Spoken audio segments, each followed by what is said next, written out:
मैं आप लोगों की होस्ट साइमा कमल मैं सितारों के पास चलती हूँ और उनसे पूछती हूँ कि वो ईद कैसे सेलिब्रेट करते हैं। ईद मुबारक। खैर मुबारक आपको भी बहुत सब नाज़रीन को भी बहुत ईद मुबारक।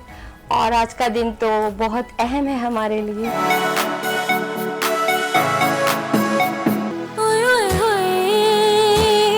दिल धड़के मैं तुमसे ये कैसे कहूँ, कहती है मेरी नज़र शुक्रिया।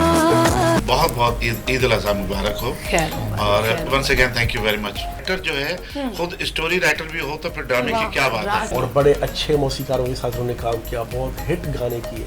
आया मुख वेखण, आया मुख वेखण, आया मुख वेखण, मुंड खोल दीदार करानी मैं आया मुख वेखण।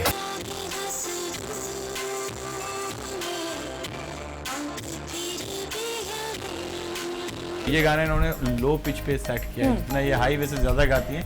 मैं भी इनको ये बोलता हूँ कि लो पिच पे आप गाएं तो ज़रा सा और होगा। तो ये अच्छा कि इन्होंने गाना लो पिच पे गाया। पाकिस्तान के रंग हम सब के साथ हम सब